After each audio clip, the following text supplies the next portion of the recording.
this morning, sun's a bit hazy, checking the forecast, things looking crazy, a storm on the horizon, the pressure is low, gotta get moving, put on a show.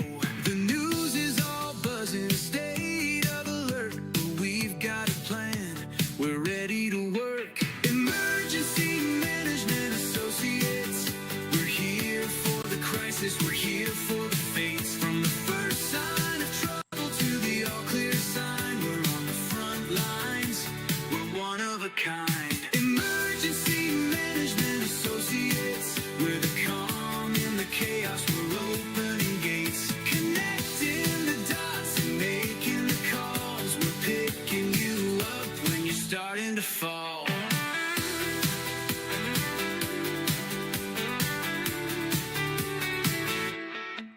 See a little fire or a rising flood, we're a well-oiled machine, we're running in the mud. From the city hall meetings to the rescue teams, turning worst case scenarios into hopeful dreams. We're training the people, we're stocking the gear, we're the team you can count on when trouble is near. Emergency Management Associates, we're here for the crisis, we're here for the fates. From the first sign of trouble to the all clear sign, we're on the front lines, we're one of a kind. Emergency Management Associates, we're the calm in the chaos, we're opening gates, connecting the dots and making the calls, we're picking you up when you're starting to fall.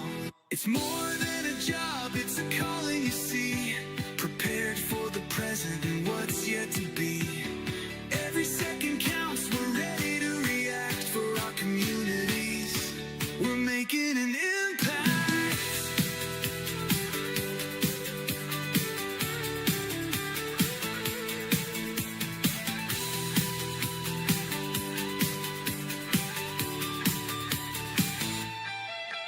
Emergency Management Associates, we're here for the crisis, we're here for the fates. From the first sign of trouble to the all clear sign, we're on the front lines, we're one of a kind. Emergency Management Associates, we're the calm in the chaos, we're opening gates, connecting the dots and making the calls, we're picking you up when you're starting to fall.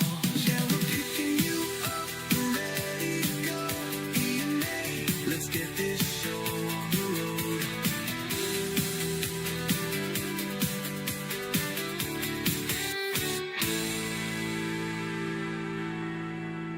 Emergency Management Associates. We're here for you every day, Monday through Friday, anytime after 4 p.m. in the evening.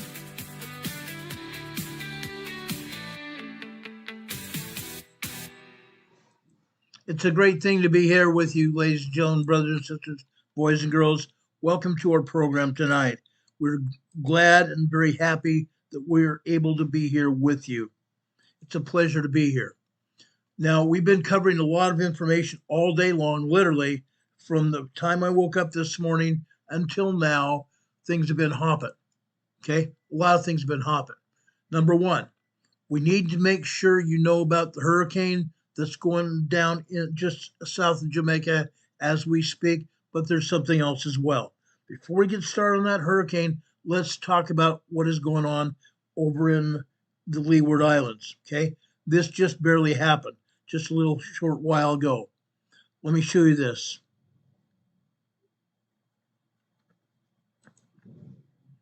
Over here, I'm sorry, this is the USGS map showing Jamaica. We'll be right back to this in just a second. Let me take down my webcam. Let's enlarge this map to include everything over here in Leeward Islands. This is just not in the Caribbean. This is over in Leeward Islands over here to the east. This is a brand new 6.0 earthquake. This 6.0 earthquake hit earlier this morning. Okay, 6.0 earthquake here near Guadeloupe, 101 miles east of Guadeloupe, out here in the ocean here. Look, USGS is also showing number of aftershocks. This is a 6.0 earthquake that they say it is. This is a 6.5. This is a 6.5. Okay? This is a 4.9 5.0. 4.9 5.0. This is a 5.4. Guys, there are a lot more earthquakes than that. Let me bring up my device here and I'll show you what's going on here. You ought to see what is happening here. Just a second, my device shut down. I got to enter my password here.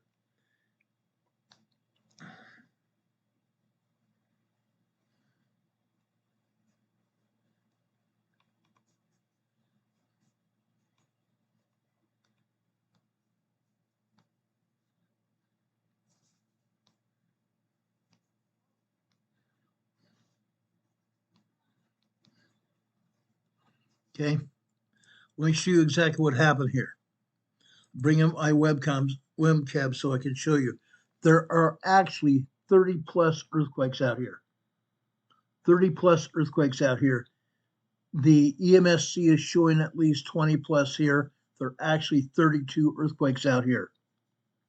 6.5, 6.0, and upwards of 32 earthquakes, aftershocks. 32 aftershocks here. Unreal. Now, guys, before I came on the air, I did some research. This is not just a 6.5 earthquake. Okay, we have absolutely sure knowledge that there are sensors here. These are seismographic sensors out in the ocean that have said that this is probably upwards of a 6.8, 7.0 earthquake. This is just not a 6.0 as USGS first said. They now have it 6.5, but I've got records showing 6.8 to 7.0. 6.8 magnitude to 7.0 major earthquake. This was a humdinger. This is a humdinger. This is 91 miles east of Guadalupe. 93 miles west of Guadalupe. This is a big deal. Okay?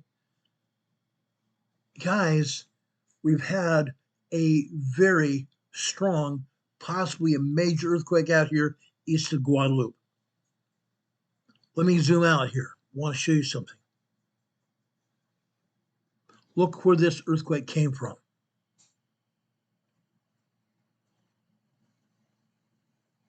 Look where this earthquake came from. This earthquake fault right here.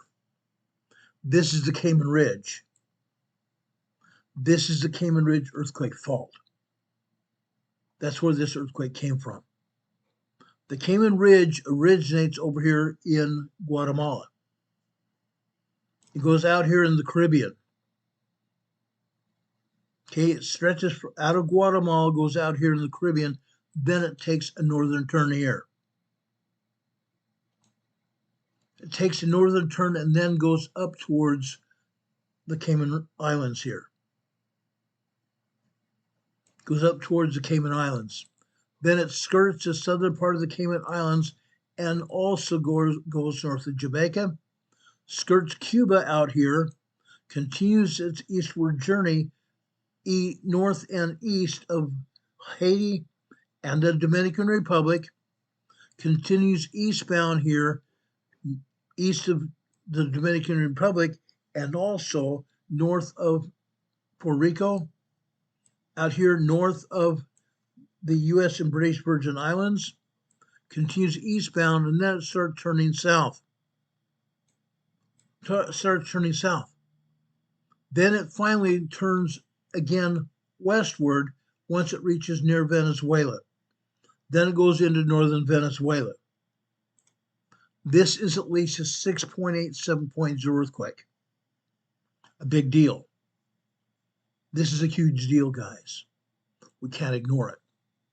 Okay? With this kind of energy, this also may continue south here. Let me zoom out here. This energy could turn south here and go down here, right here. Barbados, guys. Or it could go over here into Venezuela. This is what we're talking about. We have to keep an open mind about what's going on here. But this is exactly where it could go. I wanted to make sure we covered this because this is a major story that everybody else is going to overlook. Everybody else is going to overlook it. There are a lot of things happening here in the world. Before I go into the southern part of the Pacific Ocean, I want to come over here to northwestern Turkey. Northwestern Turkey today had another very strong earthquake. This is another 6.0 earthquake here. Northwestern Turkey. We've been having swarms and swarms of earthquakes in this region here. 50 to 100 earthquakes a day. 50 to 100 earthquakes a day, and now we have another 6.0 earthquake. Again, when we have swarms of earthquakes, there is a very good likelihood that we're going to have a large earthquake here or anywhere else. Swarms of earthquakes, 50 to 100 earthquakes here a day. Now we've had another 6.0 very strong earthquake. This is not the only earthquake here. Okay? There are at least 100 aftershocks. There are at least 100 aftershocks. Let's also go over to my device here and I'll show you what I'm talking about.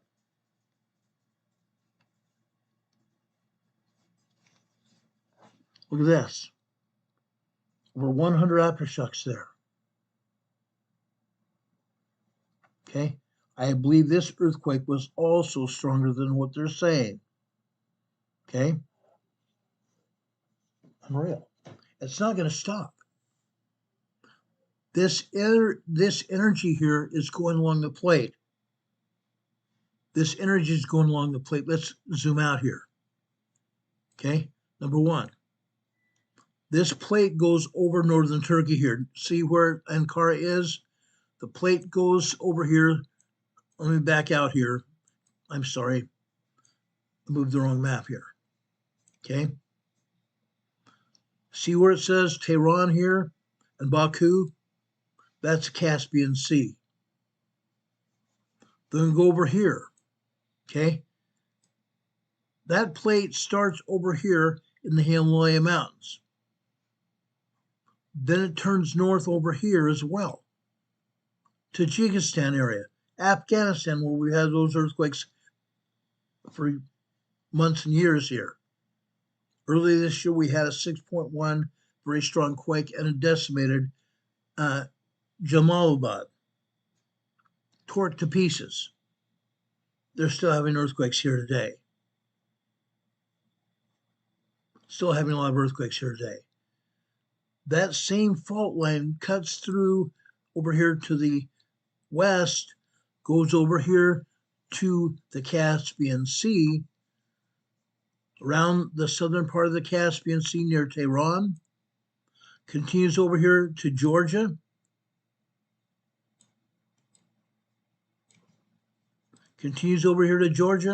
all the way north to the northern part of Turkey, Ankara, Turkey, and comes over here as well. Huge plate, guys. Huge tectonic plate. That's what's going on here. That's why we have this earthquake here today.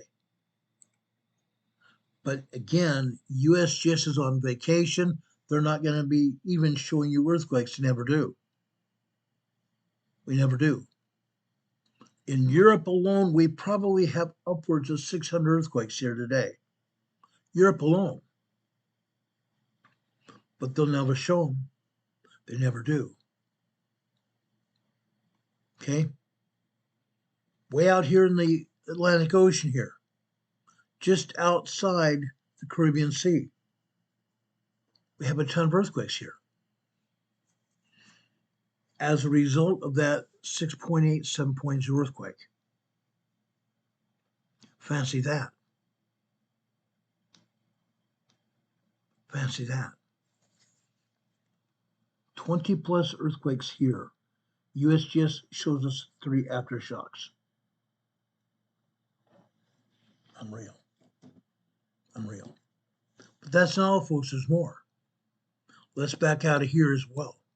Okay? I want to go over towards Easter Island, just off the coast, not just off the coast, far about 200 to 300 miles off the coast of Chile here. We have a 5.1 large earthquake here in the Southern Pacific.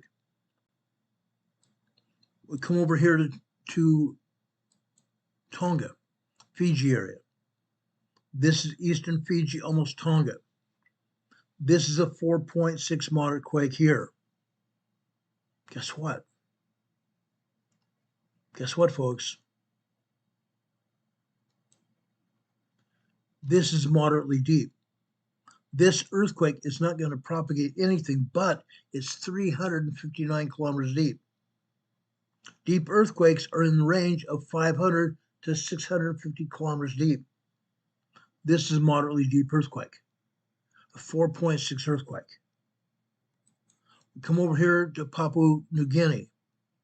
Papua New Guinea. This is a 5.3 earthquake, 6.2 miles, 10 kilometers deep. Okay? Offshore here. For once, Papua New Guinea didn't get nailed. The people of Papua New Guinea didn't get nailed here. This is offshore from Kimbe, Papua New Guinea. The ocean waters of the ocean here absorb the shockwaves of this quake. Okay? We come over here. This is just south of Java, Indonesia. This is a 4.3 moderate earthquake, and it's 65 kilometers deep. Okay? We go over here to the northeastern part of Mindanao, Philippines. Mindanao, Philippines is the largest island in the Philippines.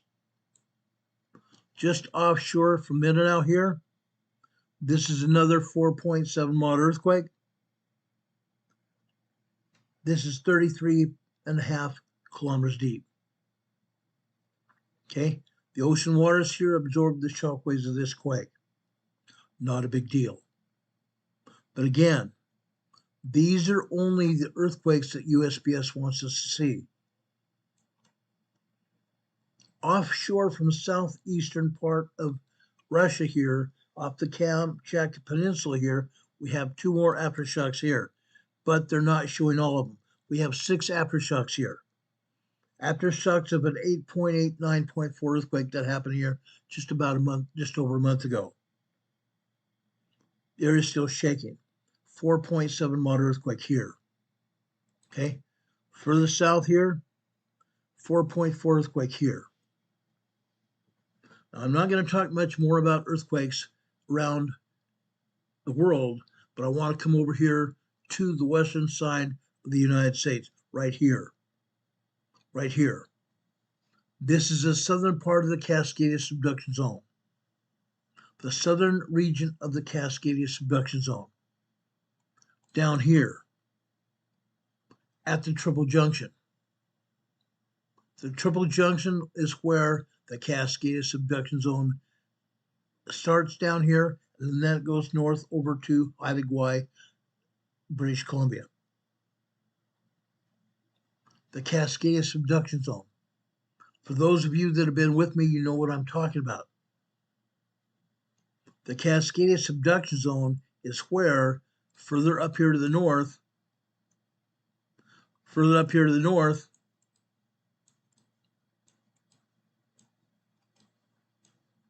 right here, just off the coast of Seattle, Tacoma, Washington, right here between the Cascadia subduction zone and the Juan de Fuca Fault here, is where we're going to have a 9.0, 10.0 earthquake here within the next 5 years. I believe it's going to happen within the next 5 years. Okay? But down here in the southern Cascadia region, right here, in the Triple Junction where the Cascadia subduction zone meets with the Gorda Escarpment running out to the west, out here in the Pacific Ocean, and where the San Andreas Fault also meets here. Yes, the San Andreas Fault starts right here. We have a 3.5 earthquake here at the Triple Junction. 3.5 small earthquake here at the Triple Junction. We're going to be talking more about the Cascadia subduction zone and the Pacific Northwest before the end of this broadcast. Okay. Furthermore, over here on the San Andreas Fault, this is a 2.6 earthquake.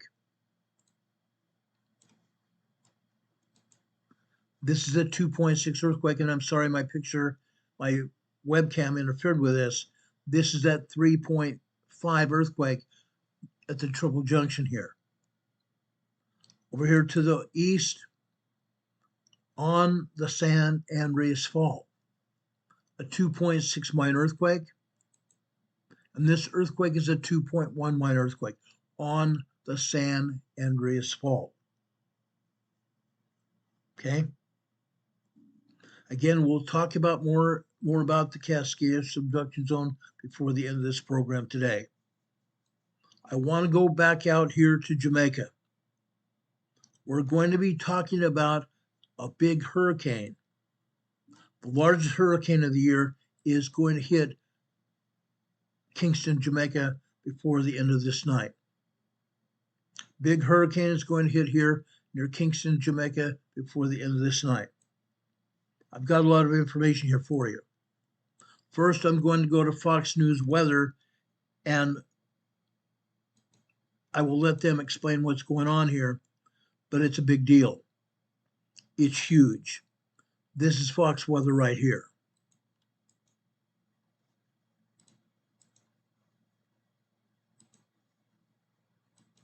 Your name, you're Minister of Social Security and Colonel Charles Judah, Minister of Labor and Social Security. Also, Member of Parliament for Southeast Clarendon, which is one of the most at-risk areas in the country. And let's get to that point right now. This track right now, as it speaks, is going to cut to the west of Kingston and through some of those central areas, south central areas of Jamaica. Your biggest concern as far as the residents right now and your mission? So, of course, the biggest concern is to save lives. Next is to mitigate or to minimize damage to property and to the community. So we are, of course, urging all residents to go to higher ground. For instance, in Clarendon, St. Catherine, Manchester, which is where it's projecting to be now, we have shelters, evacuation centers. There are family and friends that are willing to take persons in who are in the low-lying areas or the flood-prone areas. And so we've already activated our communication protocol. And we've asked residents, and we want to urge residents who are listening, who are watching, to take this very, very seriously. The last time we had any landfall of a hurricane was in 2012 with Hurricane Sandy, and that was a Category 1. And there was significant destruction to bridges and to infrastructure, also to homes. So if we juxtapose that, look on what happened with us with Burial, which was just the outer bands, it means we are looking on significant damage if this continues along this current trajectory. So we've asked persons to not wait until it gets to a point that it's difficult to evacuate or to save you, but rather to take early action. Several of these residents are very aware because they live in areas where we've had these kind of protocols many times. Mm-hmm. This is not the case where you should be saying, let's wait it out. Right. This is, if there's ever a time for you to listen and to take action, this is now. This is dire, life and death at this point. Exactly. It's at Category 4 based on what I've heard. This morning at about 6 o'clock in the Rocky Point area, which is one of the areas along the southern coast, we were already seeing storm surges. Yeah. All right? And we're already hearing the roar and the wrath of the seas. And so it is very important that we take heed now. Another very important message is for persons to secure their identification documents. I am the Minister of Labor and Social Security, and this ministry that I have had the opportunity to lead is the lead for the welfare coordination. One of the great difficulties that we have seen in the past is when we come in to provide any support in terms of distribution of relief supplies, payment of relief assistance in cash grants or in kind, we have to know who you are. Yeah. And so we have to verify you with your national ID and your TRN. And many times, because of the destruction, persons lose those documents. Right. So we're asking the residents, as you evacuate, take your very important identification documents, secure them, put them in a Ziploc, put them in something that is waterproof, and make sure that you carry them with you. It will ease the burden of the process of providing that relief post-disaster. Do you think that some of the communities here in Kingston, because we drove around through some of the neighborhoods and communities, have a full understanding of what is on the way and the aftermath and how these structures may not hold up? Well, I hope so. I mean, for what it's worth, we had Hurricane Beryl not too long ago. Yep. July 2024. And that is still, within short term of our memory. Mm-hmm. Some persons are still feeling the impact of Hurricane Beryl. Yeah. And haven't recovered fully from that. So and it wasn't even a landfall. That's it wasn't the a scary landfall, part. and it wasn't this intensity either. Right. So I would hope that we have learned a lesson from that, and that we would use Beryl as a recent pivot to understand the intensity of what is coming, and also another factor is the speed. Yeah. So when you have a very intense hurricane at this speed, what it means is that we're looking on a extended, a protracted period of dumping of rain, which on top of the heavy winds means that we will have a lot of flooding. Yeah, that's a huge issue, huge issue. Continues to be an issue for us, and some areas are already saturated. So before this weather system came into play, we had several areas that were already saturated from the normal rain in October. We have a little less than a minute left, but I want to ask you about the government and if you're in touch with the United States at this point and other countries to help with aid in the aftermath. It's got to be a significant process. Certainly. So of course, the Ministry of Labor and Social Security, we lead the Humanitarian Assistance Committee from the National Disaster Risk Council, which is led by the Prime Minister, deputized by Minister Mackenzie. And so we are in touch with all of our local and international support partners. Yeah. The World Food Programme is significant in helping us in terms of the form that we use to gather information, and also to provide in-kind and cash grants, Food for the Poor, GEM, Global Empowerment Mission, Red Cross, Salvation Army, ADRA, many persons, and of course our partners, the US and others across the country and across the globe. Minister, thank you for your time. We certainly appreciate it. Let's stay in touch throughout this process. We are just at the beginning, unfortunately. Stay safe. Yeah, you too, sir. Thank you so much. Guys, back to you. Robert, thank you so much for that information. It's a lot of good information coming out of there, and we'll be checking in with you for the rest of the morning. We are going to be wrapping up our hours on Fox Business Network at this point, but we still have more here on Fox Weather. Okay, there's more than this, okay? I'm going to leave this particular report here, but I've got more. I've got a lot more. During this program, I'm going to play this piece for you, showing you the weather from Kingston Harbor, Jamaica, right now, that's hitting now. This is live. This is a live report from Kingston, Jamaica, Kingston Harbor. It's getting dark now. It's getting very dark. Guys, the shoreline is being rocked by waves. This shoreline is getting rocked by heavy waves right now as we speak. As we speak, guys. This is huge. Okay? I will continue to play this throughout our program so we can show you exactly what's going on here.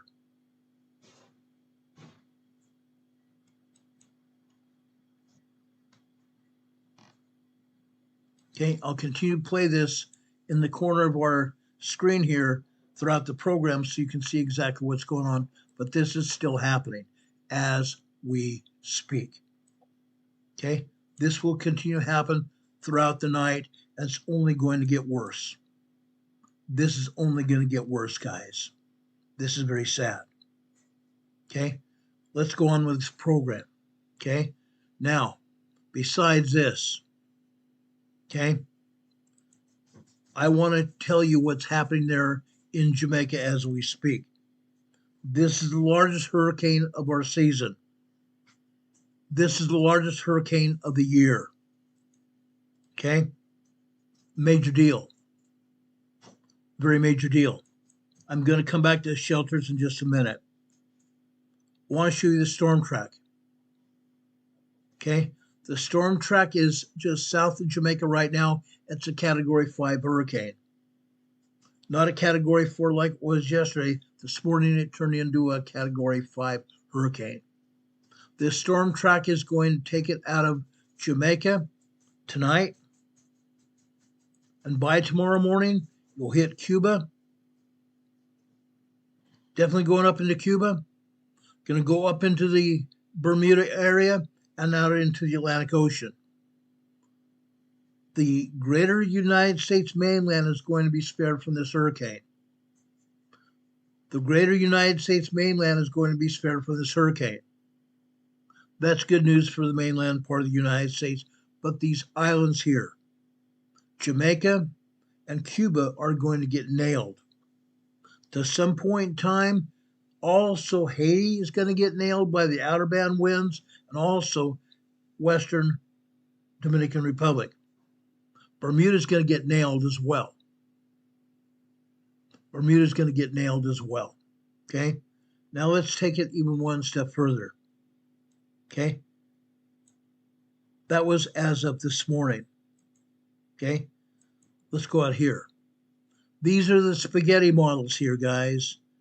These are the spaghetti models. Unreal. Really unreal.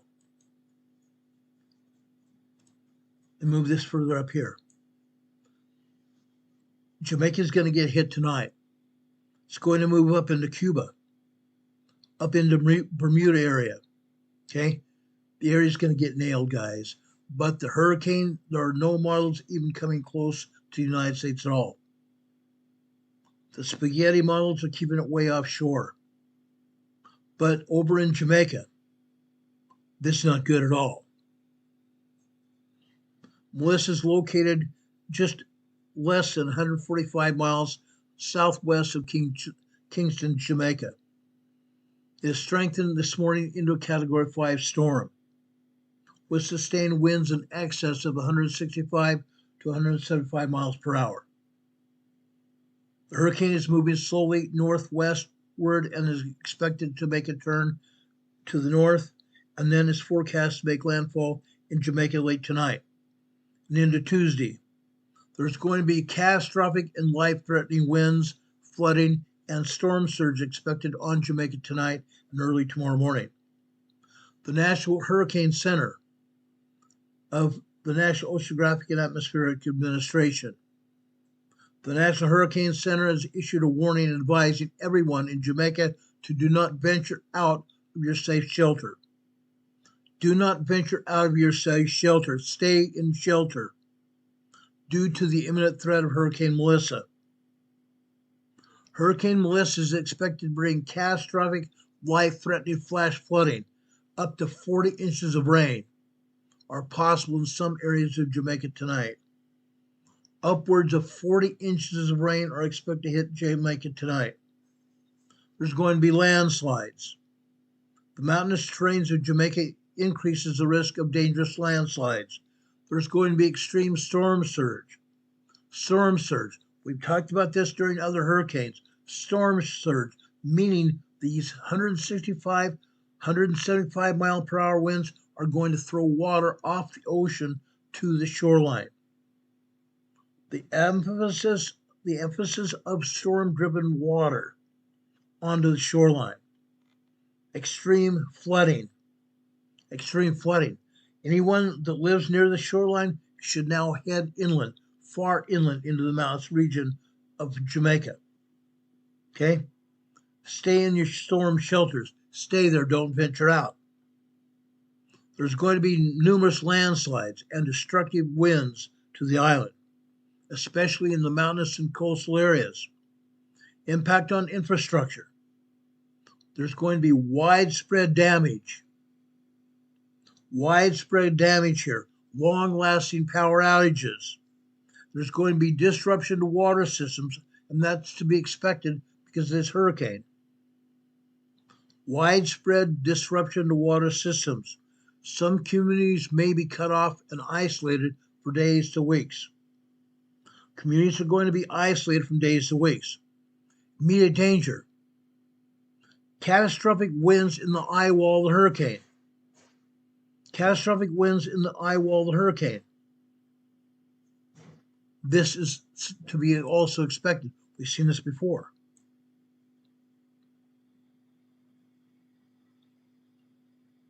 Let me do this. I want to come back to a webcam.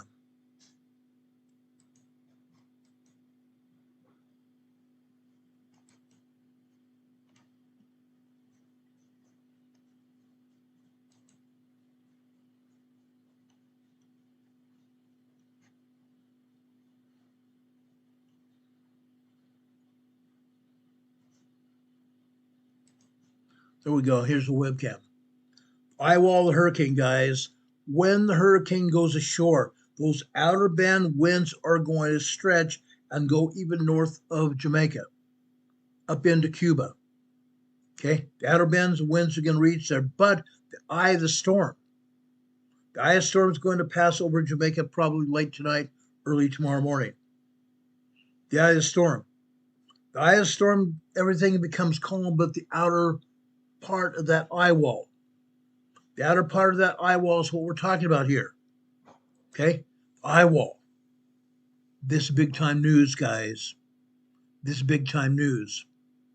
Catastrophic winds at the eye wall. 165, 175 mile per hour winds at the eye wall. Right before it all dies out in the eye, and then for about a half hour, the eye is going to stay over land, and then all of a sudden, winds are going to change direction, and that's when all heck is going to break loose. That is when all heck is going to break loose. Look out. Look out, guys. It's not going to be pretty at all.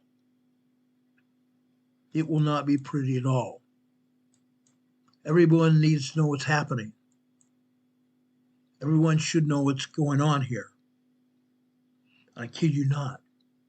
It's not going to be pretty at all. Okay? Catastrophic winds at the eye wall around the center of the hurricane. Those areas at the eye wall have the potential to cause total structural failure. Total structural failure of the buildings there. Particularly if they are in higher elevation areas. Higher elevation areas. Remember that. Flooding and landslides. We just touched on flooding. There's going to be a combination of the heavy rainfall, the steep terrain just outside the cities there. The steep terrain greatly increases the risk of life-threatening flash floods and mudslides. As all that water, up to 40 inches of water from this hurricane, as that water rushes down those mountains, there's going to be catastrophic flooding in the lower areas. Life-threatening flash floods and mudslides. Now, everybody over there in Jamaica, if you have any possibility of listening to this program as I speak, or if you friends on the mainland of the United States have friends in Jamaica, you need to tell them what's going on here. Okay? Play it for them. Play it over the phone for them. They need this information. Stay informed. Continue to monitor all official sources like the National Hurricane Center and the Meteorological Service of Jamaica and the U.S. Embassy in Jamaica for the latest updates in Kingston, Jamaica. Do not travel. Do not venture out of your shelter. And stay off the roads. Those who are not in safe shelters or who have been evacuated, stay in your sturdy buildings. Stay in your sturdy buildings. Government response. You heard the Minister of Social Security there? Pay attention to what he said there. Jamaican officials have issued mandatory evacuation orders for vulnerable coastal communities. They've also stressed the need for residents to take the storm seriously. Take the storm seriously. Heed the warnings. There are 800 emergency shelters that have been open across the island. 800 emergency shelters that have been open around the island. Let me show you those shelters as we speak. Shelter information here. These are the list of shelters by parish in Jamaica. As of today, all 881 shelters across the island are open. To find your nearest shelter, contact the Office of Disaster Preparedness Emergency Management at 876-906-9674. The Office of Disaster Preparedness Emergency Management can be reached at 876-906-9674 or toll free 888-225-5637. 888-225-5637. Priority shelters here. Portmore, Hart Academy. Portsmouth, Primary. Southborough, Primary. Noggohead, Primary. Gregory Park, Primary. Kingston, Primary. Ascot High. Other shelters. Independence City, Primary. Waterford High.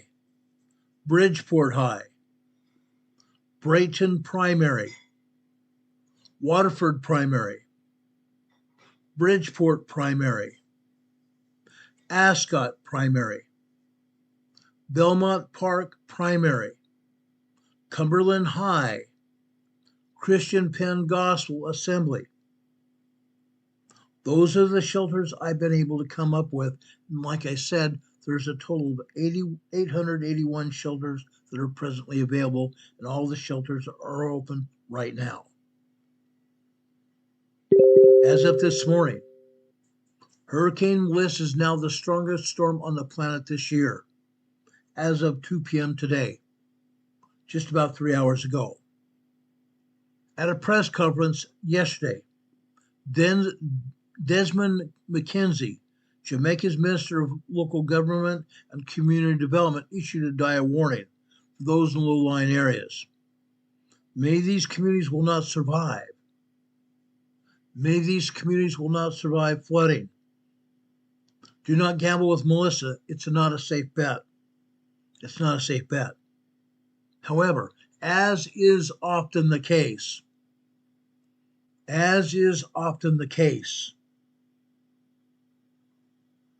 some residents are choosing to ride out Category 5 storm. Some residents are going to choose to ride out this storm. Please don't do it. Please do not do that. I hear what they say, but I'm not leaving. Noel Francis, who's a 64-year-old fisherman who lives on the beach in his native town of Old Harbor Bay, told the Associated Press last night, "I can manage myself." Parts of Jamaica again could get 40 inches of rain. 40 inches of rain. Now, these are numbers that none of us have ever heard before. None of us have ever heard numbers of 40 inches of rain before. While some of the focus has been on Hurricane Melissa's destructive 175-mile-per-hour winds, there is concern among forecasters about the amount of rain that will dump on Jamaica's low-lying communities. According to the latest estimates from the National Weather Service, Melissa is expected to bring 15 to 30 inches of rain to portions of Jamaica, with up to 40 inches of rain possible in some isolated areas. We've heard the rainfall numbers. These are numbers that no one has ever heard before. They've not heard, not seen them before.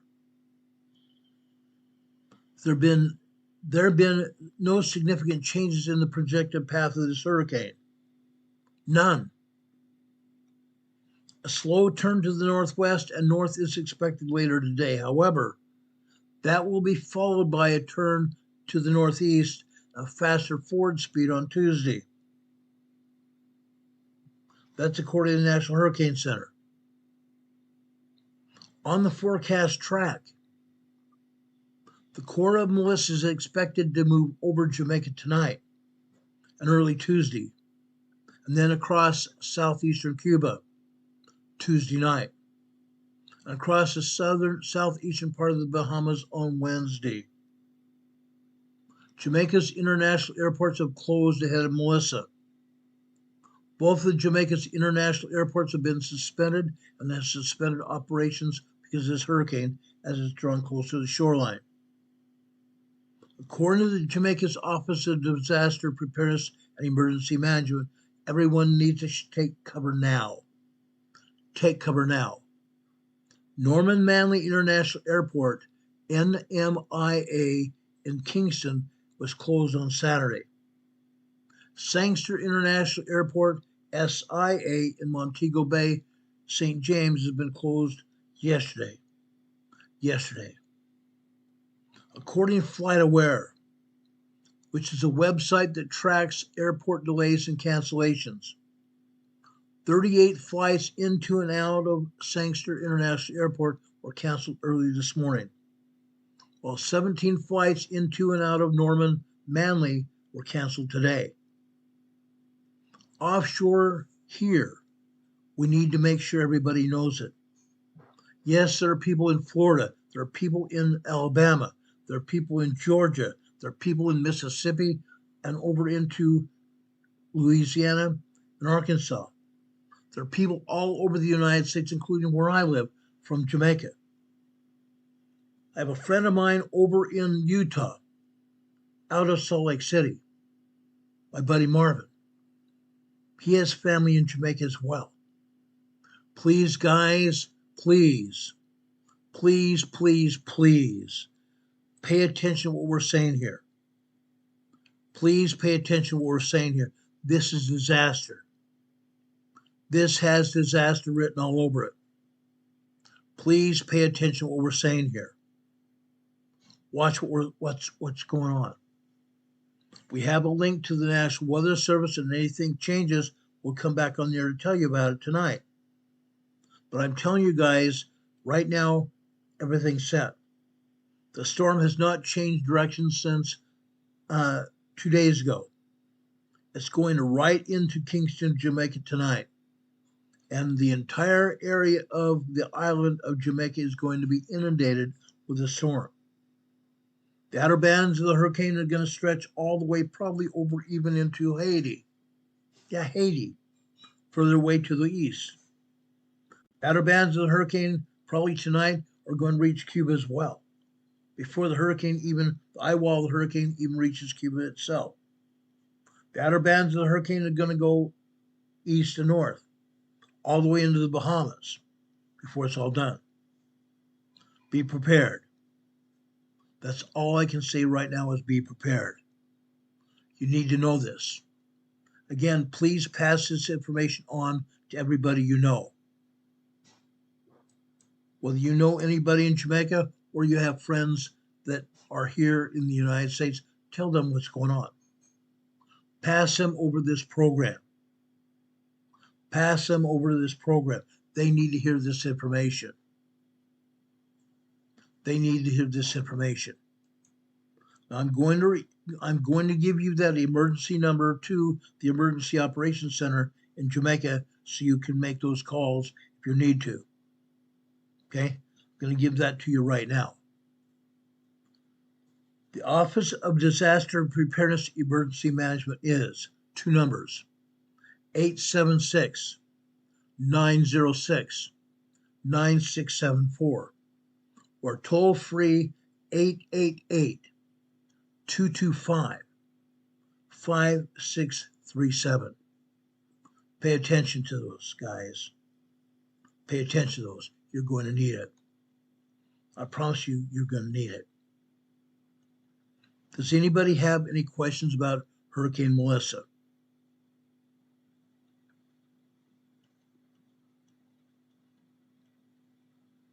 Earlier today, I thought I'd make a joke about Melissa, but this is nothing to joke about.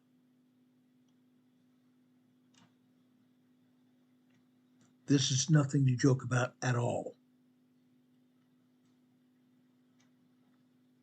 Any questions?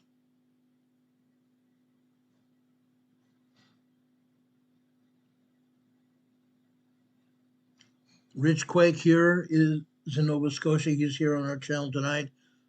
Also go over his channel and show his channel some love. Okay? Take a good look at his channel. He does good work. Okay? Rich here says Ron works very hard to get this best information. Please share it because you care. Now, guys, I want to take a few minutes and talk about the Pacific Northwest. I want to take some time and talk about the Pacific Northwest. I found some more information that all of you need to be aware of. Okay? We have a great number of our EMA family live in the Pacific Northwest. That's what we're talking about tonight. Let's back out here. Let's take down our banner. Let's back out to the Pacific Northwest. I'll show you what we're talking about here.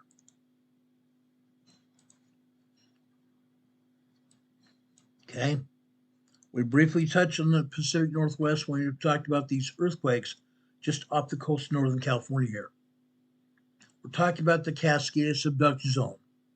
Specifically, I want to talk tonight about Oregon and Washington. The coastal areas of Oregon and Washington right here. Okay? You need to know this information. We've talked about this before, but I've got new information. Offshore of Oregon and Washington, something that some scientists say is unusual is happening. For the first time in years, scientists are now sounding the alarm. We've been sounding this alarm for many years here on this channel. Now scientists are now sounding the alarm themselves. During the past 72 hours, off the Oregon coast, tremors have been hitting along the entire west coast of the United States, and more so even in off the coast of Oregon, more so than they have in the past few years. More intense tremors are increasing. More intense and tremors are increasing. Okay? They're increasing from 1.0 tremors to 1.9, 2.0 magnitude earthquakes. 1.0 to 1.9 tremors, 2.0 earthquakes off the coast. That's a catastrophic change. That could lead to be a catastrophic change. Just like we've seen tremors increase over in the New Madrid area. Now we're seeing small to moderate earthquakes on the New Madrid Fault. Guess what? Things have now changed here off the coast of Washington and Oregon. Earthquakes. We're talking earthquakes. They started just a few days ago.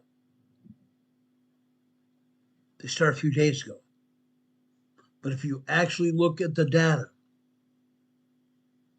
these earthquakes started after 5.8 earthquake struck off the Blanca fracture zone several weeks ago. These earthquakes really got going just a few weeks ago after that 5.8 hit. Okay? It was 100 miles off the coast. It's not the waves.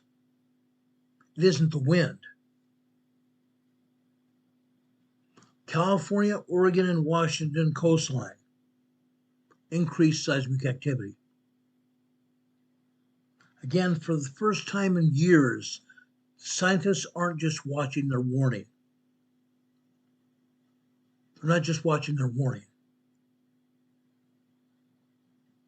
Over the past several months, a swarm of tremors has rippled through the ocean floor just off the coast of the Cascade Subduction Zone, one of the most dangerous fault zones in the world.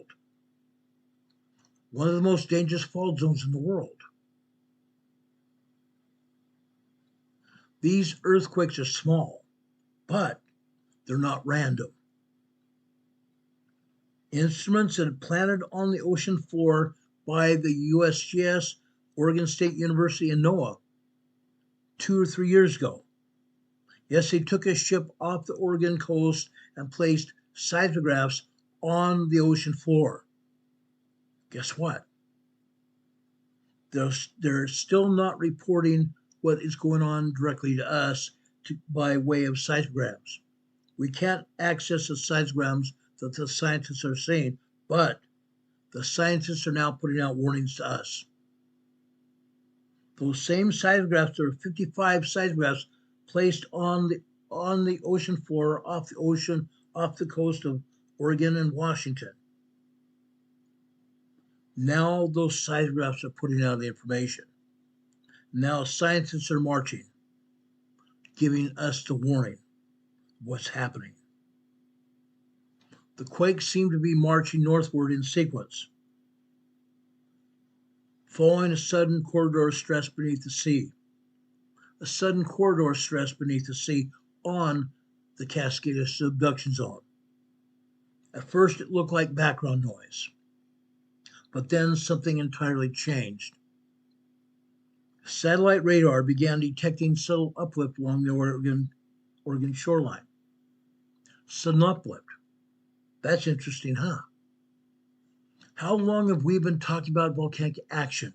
Magma down below the shoreline, below the sea.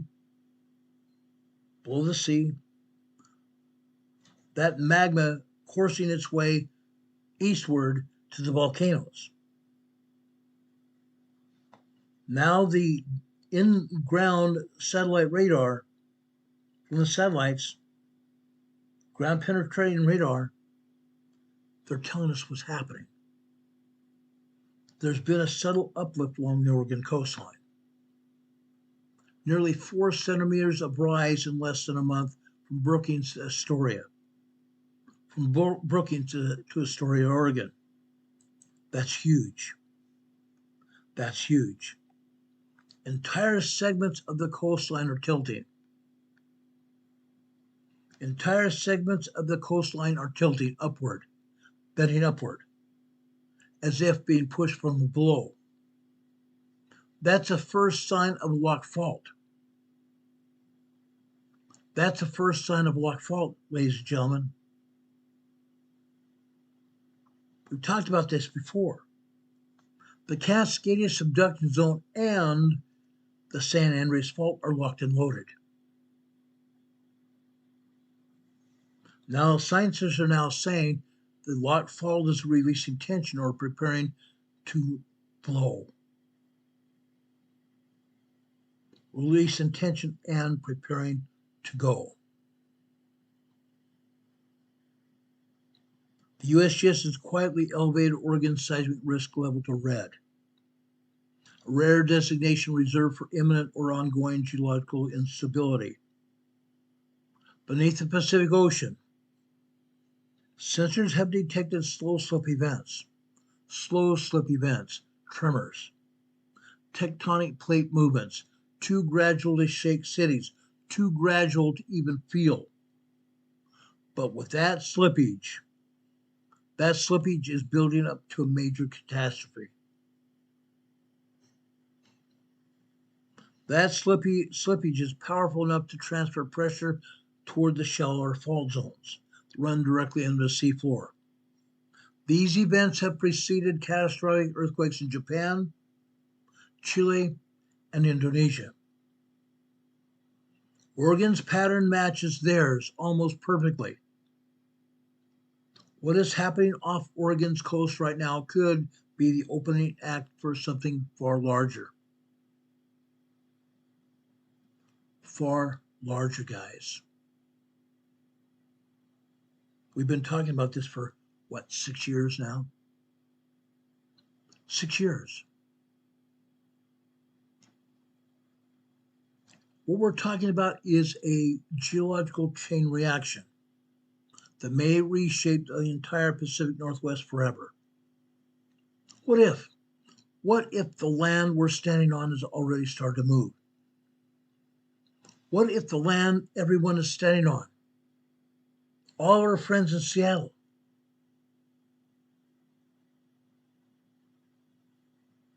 I have a lot of friends there. I have friends in Oregon. What if the land you are standing on is moving? To start to move. Far below the Pacific surface of the ocean, far below the seashore of the ocean, lies a ticking time bomb of geology. The Cascadia subduction zone stretches from Northern California to Vancouver Island, all the way up to Haida Gwaii. All the way up to Haida Gwaii.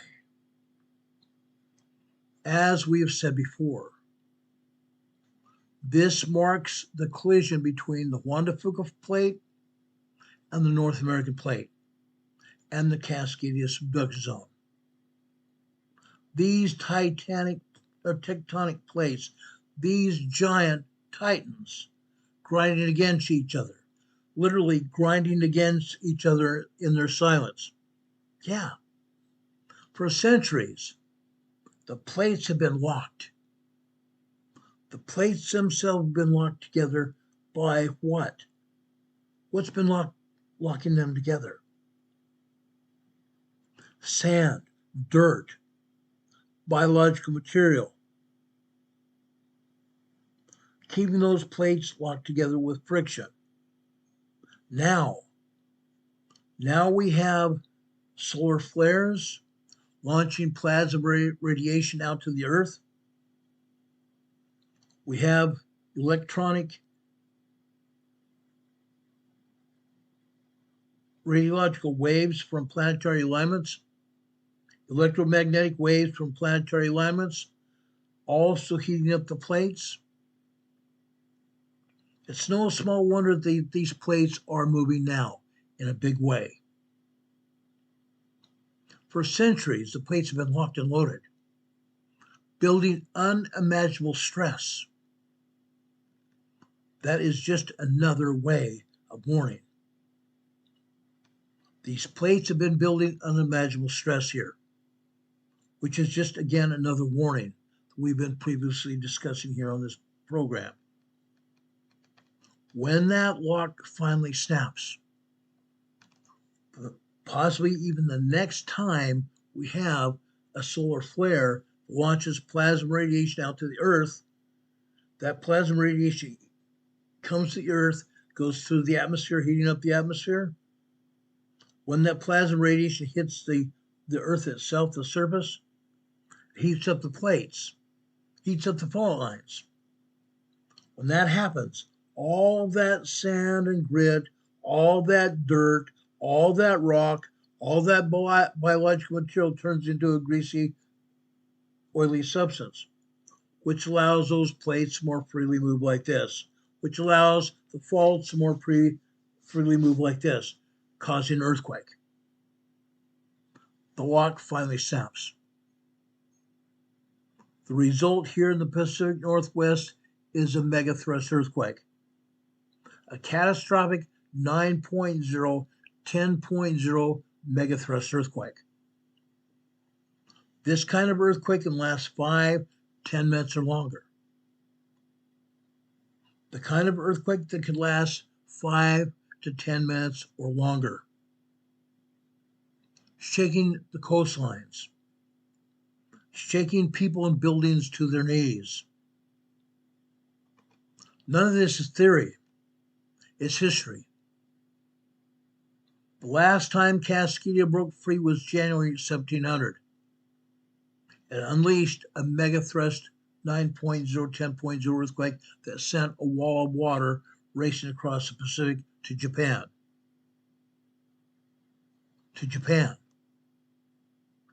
We talked about this before. Japanese monks wrote of an orphan wave, an orphan tsunami that reached their shores 10 hours later after the Cascadia earthquake hit. Oregon's coastal forests Washington's coastal forests were buried by seawater. Buried by seawater. Because the salty seawater reached inland, it turned those ghost trees into black trees. Nothing but black bark. The salt water killed the growth of the trees, turning those forests into ghost forests. Standing in saltwater marshes, where the ground suddenly sank. For over 300 years or more, the fall stayed eerily quiet, only popping a handful of times. It might not keep popping a handful of times. We might have some very large, dangerous quakes, and then suddenly the 9.0, 10.0 earthquake from Cascadia will hit. That will hit. In 2025 this year, deep ocean pressure sensors began detecting micro changes on the seafloor, subtle bulges, and tilts the mere early signs of fault movement, fault reactivation. And in recent months, underwater hydrophones have also picked up acoustic tremor bursts, low frequency rumbles that geophysicists describe as fault whispering. These fault whispers are growing stronger and louder. Seismic arrays near Newport and Coos Bay have recorded harmonic tremors that we've been talking about on this program. We've been showing you seismograms showing those acoustic tremors. Yeah, we have. Well, guess what? Those harmonic tremors are increasing in intensity. Last Thursday, we showed you increased harmonic tremors and earthquakes along with those harmonic tremors. Increased intensity, synchronized across hundreds of miles. We've been showing this for years now. This kind of seismic coordination doesn't just happen by chance. It happens when an entire tectonic plate begins to shift. And now, the USGS is not just monitoring. They are preparing. Yes, USGS may be offline right now, not getting paid. But I have a feeling the scientists are still out there looking. Whether they get paid or not, they're still looking at it. Emergency response team across Oregon and Washington coastal towns are quietly updating evacuation routes. They're testing sirens. They're recalibrating tsunami detection buoys off the coast because once the fault breaks, Oregon and Washington will have less than 15 minutes before a wall of water reaches the shoreline. How's that happen? Once that earthquake hits off the coast, the bottom of the ocean will drop. The bottom of the ocean will drop like this. Then suddenly, a huge amount of water will rush away from the shoreline to fill that void out in the ocean. Once that water hits that void, it will come up like this as a tsunami wave. Multiple tsunami waves. Not just one, but multiple tsunami waves. Could be hundreds of them. Hundreds of them. Wall of water, potentially 30 meters high. Within 15 minutes after the shaking first stops. Yes, the shaking will begin again within minutes. This mega thrust earthquake will not just stop, there will be other earthquake aftershocks as well. Major earthquake aftershocks. But within 15 minutes of the major earthquake, a huge wall of water 30 meters high, upwards of 30 meters high, slams into the coastline, slams into the shoreline. Now, if the ground starts shaking, there won't be time to think, only time to run. When the seafloor awakens, It will begin miles beneath the waves, miles beneath the water. A place that is so dark, so pressurized, that deep, that sunlight never gets to the depths. But now the sea floor itself will be moving. Huge movement. Huge movement. Over 2 months ago, an oceanic research vessel from the National Oceanographic and Atmospheric Administration, NOAA, deployed deep sea probes west of Newport, Oregon. The sensors were designed to track ordinary seafloor temperatures and motion. What they recorded instead left scientists stunned. The data showed a slow but steady surge of heat emanating from a trench 75 miles offshore. Heat strong enough to warm the surrounding water to nearly 2 degrees Celsius. Warming the surrounding water upwards of 2 degrees Celsius. Even stranger, sonar scans revealed fluid plumes, guys, venting through the sediment. Jets of methane rich water, rising like underwater geysers. That's not normal. I've shown you where that happens off the sea floor. I've shown you videos of that happening off the sea floor. Okay? That's not normal. In stable ocean crust, the seafloor stays relatively sealed. But in Cascadia region, cracks have been opening up. Pressure's escaping. These fluid vents are the ocean's version of warning breath. They're the ocean's version of a warning breath before the fault moves. Then came the tremors. We've been talking about these tremors for some time.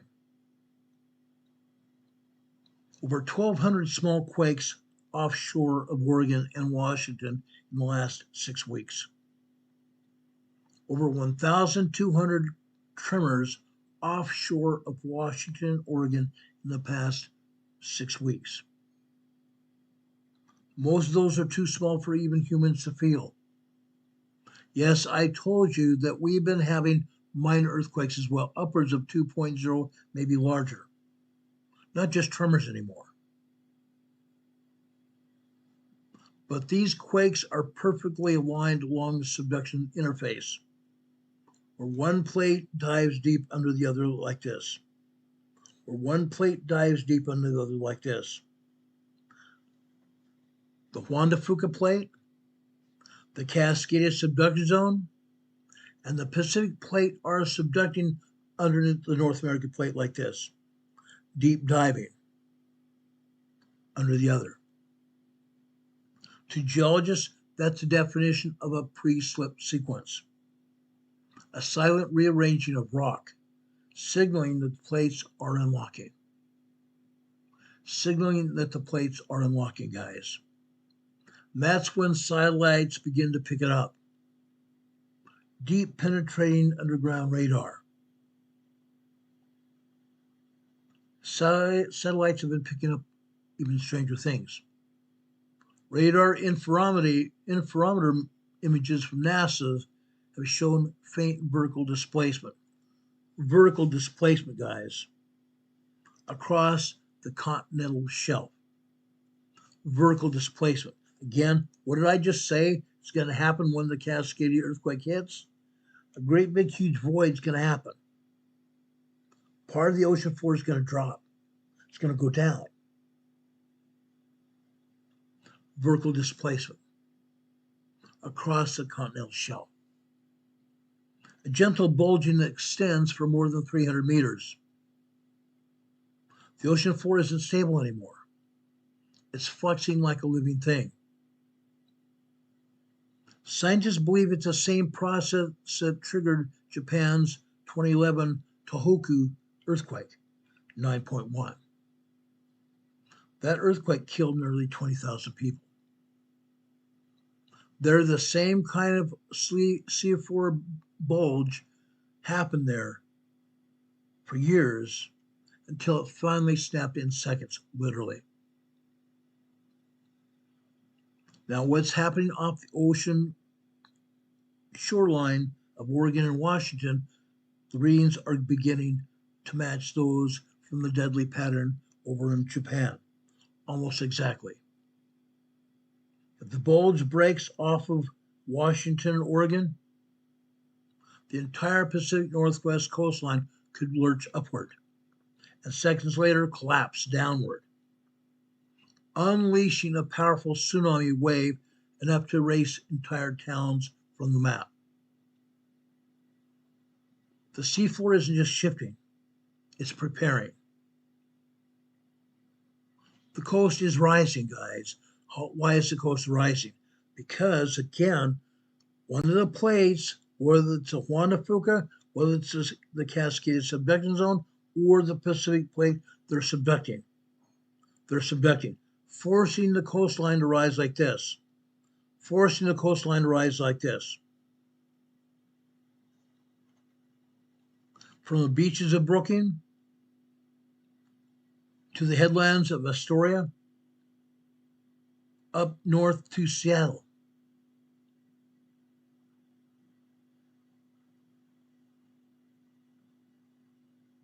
To Orcas Island, Vancouver Island. Residents are also starting to notice something unsettling. Some of you have even said that live over there in the Cascade subduction zone. You said you've noticed something unsettling. Movement. You've noticed hydraulic movement. Magma shifting through the below surface magma channels. Magma surging through those magma channels headed for the volcanoes. Yeah, you're feeling it. You're feeling the movement. I'm going to have Captain Ned on, I hope, very soon. Maybe as early as this week. He's talked about this before. But the land itself feels different. Tide gauges along the Oregon coast are starting to show water levels dropping. Not because the ocean is retreating, but because the coastline is rising. That's right. GPS satellite stations from the Pacific Northwest Geodetic Network have recorded uplift of nearly 4 centimeters across multiple coastal cities in less than 6 months. Less than 6 months. That's what should worry a lot of people. It's not uniform. Some areas are lifting faster than others. Newport, Lincoln City, Florence have all moved upward by measurable amounts. At first, the change seemed harmless, but scientists know better. This kind of deformation is what happens when a rock fault moves and it begins to strain.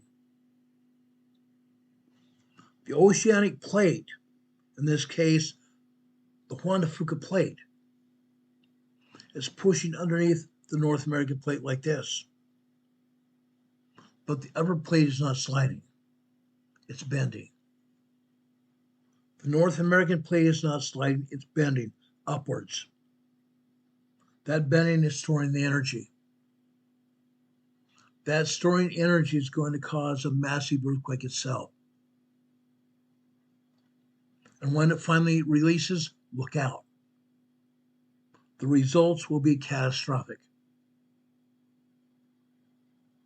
Satellite ground penetrating radar confirms a distinct arc of crustal warping. Crustal warping, guys. Crustal warping. That runs parallel to the coastline. A pressure ridge stretching for far more than 500 kilometers. It's as if the entire edge of Oregon and Washington is slowly being cocked upwards like a loaded spring. Even more alarming, Scientists have detected subtle tilting of the land. Sudden tilting of the land like this, meaning the land is rising closest to the water. It's pivoting upward.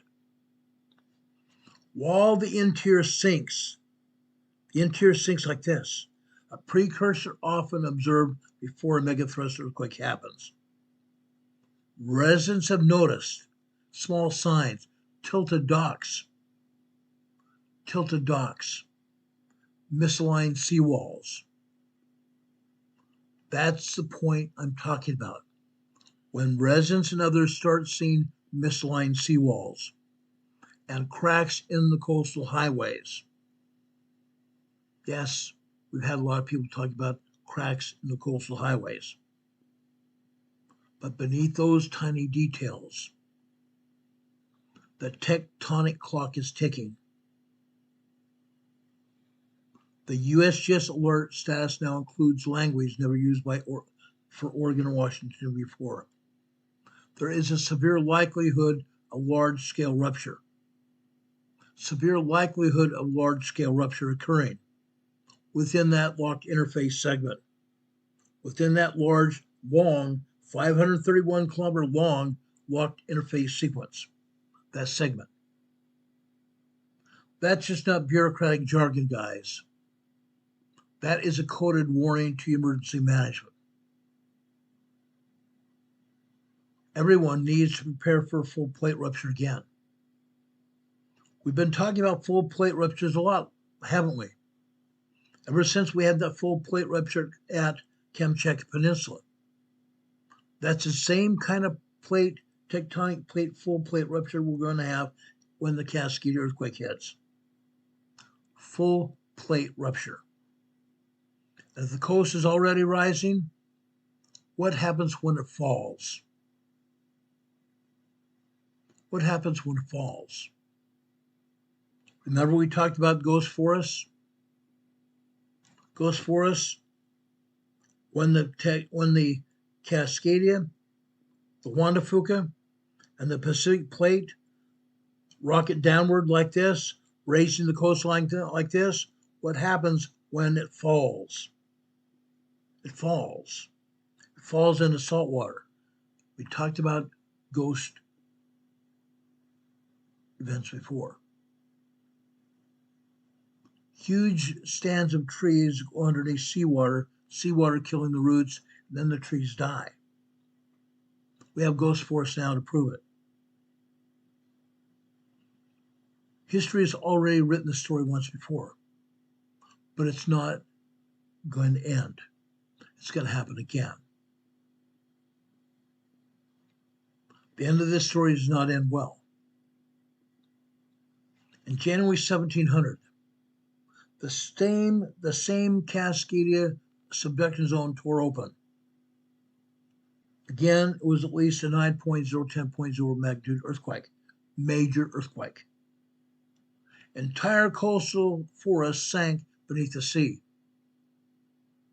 Native American villages disappeared literally overnight. Massive tsunami swallowed the coastline, the entire shoreline of the Pacific Northwest. Swallowed the shoreline from California to British Columbia. Yes, folks, this is not just a Pacific Northwest problem. What have we been talking about during the past few weeks, even years? We've talked about back since 2019, December 23rd, 2019, when Christopher Goldfinger, who is a professor of geology at Oregon State University, said that the Cascadia megathrust earthquake could trigger the San Andreas Fault, which would mean that seismic energy 10.0 earthquake triggering energy all the way down to northern Mexico. All the way down into northern Mexico. Yeah.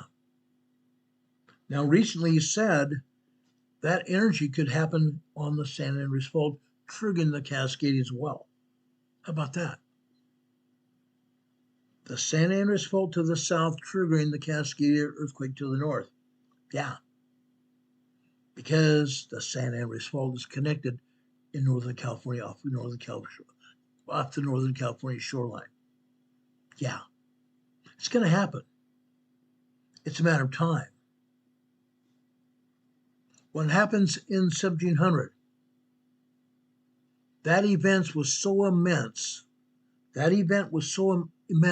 it sent shockwaves all across the Pacific Ocean to Japan, reaching Japan within 10 hours. A tsunami without a quake that puzzled historians for years, centuries, until they finally realized from what the monks wrote in Japan, it coincided with that earthquake in Washington and Oregon and California. Only recently did scientists match the Japan's tsunami to the Cascade signature. Now, more than 300 years later, the same warning signs are returning now. Sediment cores from Oregon estuaries, Nahalem, Coos Bay, show fresh layers of disturbed silt, identical to pre-seismic deposits from 1700. Identical. Something underground is shifting again, stirring ancient mud that hasn't moved in centuries. Even more chilling than that. Radiocarbon dating. I don't believe in radiocarbon dating at all, but this is what they're telling us. Radiocarbon dating shows that the Cascade plate fault ruptures roughly every 250 to 500 years, but it's been 324 years since it last erupted. We're right in that window right now. We are smack dab right in the middle of that window right now. And this time the stakes are higher. The stakes are much higher. Oregon's coastline is home to more than 1.5 million people, and several million people over in Washington State as well. Sal Tacoma area. The city's ports and power grids built directly on what? Soft liquefaction soil. Power grids are built directly on top of liquefaction. Yeah. Liquefaction. Sunny soil.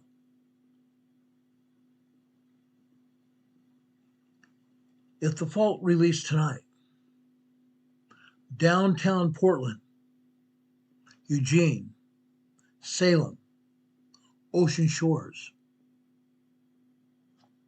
Orca Island, Seattle, Tacoma, that whole area along the Puget Sound could all experience strong enough shaking to completely destroy infrastructure. Tonight. Bridges could collapse. Many of the bridges they have now could not withstand this kind of shaking. They'll go down. Highways would sink. Communication infrastructure will fail within minutes. Geologists describe this coming event as a once-in-a-lifetime, once-in-a-generation earthquake. And yet, the fault beneath us doesn't care about schedules. It only waits until the last bit of friction gives way. And we've seen the friction increasing. Or I shouldn't say the friction, we've seen the friction decrease a lot. Until the last bit of friction gives way, it's over. It's over. This has been going on for many months now. Since mid-April this year, offshore sensors have begun detecting vibration patterns, harmonic tremors, that no one's ever seen before. That's when I started reporting it several months ago. It started as a little hum, harmonic tremors, a slow tremor wave rolling off the seafloor, slow tremor waves rolling off the volcanoes, So deep at first it didn't register as a normal quake. But as hours, days, and months have passed, the frequency has increased. The tremors have evolved into harmonic tremors. The distant vibrations of rock underneath shear stress. The distinct vibration of shear rock under stress. In simple terms, the fault has been slipping silently. I refer again to Chris Goldfinger's status. He's the one that's been telling us about this all along. Chris Goldfinger and other scientists' words and conclusions are now terrifying. The tremors that have been happening are not local. The events have been happening up and down the entire Cascade fault line. They've been traveling up and down the Cascade fault zone towards the Columbia River Basin. Satellite readings have backed it up. Ground deformation maps showed a slow, continuous wave of upward movement, moving north, like a ripple of energy traveling under the continent, like a ripple of energy traveling up underneath the continent. At sea, under the ocean. The first signs started appearing near Hitta Bay, methane seeps. Some of you folks have talked about it on our programs, on our chat. Methane seeps began violently erupting, ejecting columns of gas in the ocean. And when that's reached the surface, we've seen bubbles. Nearby fishermen reported water boiling. Scientific hydrophones recorded deep frequency groans echoing across the ocean. The same kind of sound patterns recorded weeks before Japan's Tohoku quake hit. The USGS has issued a warning, an imminent risk of significant fault displacement. The cascading interface under accelerating stress. That means one thing. Everything that we've been talking about for years is now happening. The fault isn't just moving. It's about to break, ladies and gentlemen. That means within minutes of a rupture, the coastal areas of Washington, Oregon, and California could drop by as much as 6 feet. The coastal areas of Oregon, Washington, and California could drop by as much as 6 feet instantly, flooding everything west of Highway 101. The countdown has begun.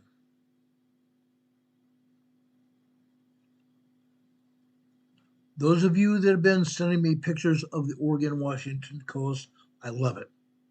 I love it. The Oregon coastline is beautiful. It's stunning. Washington's coastline is also stunning. It's deceptively beautiful. The sea was calm. The air was clear. But far offshore, buoys were already detecting pressure anomalies. Satellite deep penetrating ground radar has also been detecting anomalies. Ground rising and ground shifting. Slight changes in ocean depth signal displacement beneath the waves. Then all of a sudden the red lights came on to the scientists. Red lights started flashing in the scientists' brains. At NOAA's Tsunami Warning Center in Palmer, Alaska, monitors flashed the words everyone feared. Tsunami alert. Tsunami alert. We've seen tsunami buoys off of Alaska, Washington, Oregon, and even Canada recently. You guys have seen it. I've also put it here on the air.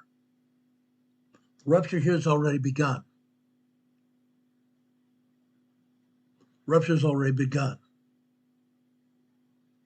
Now we are going to get the earthquake we've been talking about. Scientists have said it could happen in 50 to 25 years. Some even said 50. Guess what? The rupture has already begun.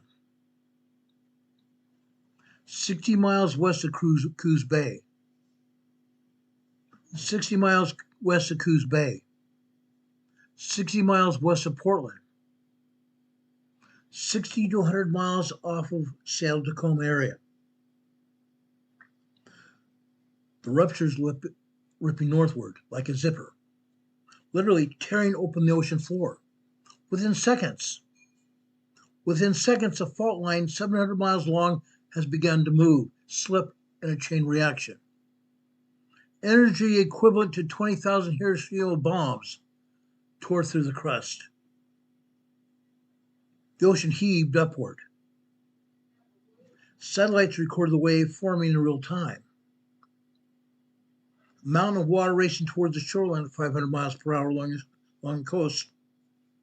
Sirens are going to wail. Sirens are going to wail. People are going to scream. Residents of Newport, Seaside, Tillamook, Ocean Shores are going to grab whatever they can. And those of you that are on the coastline, up and down the entire coast, are going to run for higher ground. But inland tremors that have also been recorded in Portland, Seattle, we've shown you those tremors on the seismographs. Tremors have reached Portland, Seattle, Vancouver.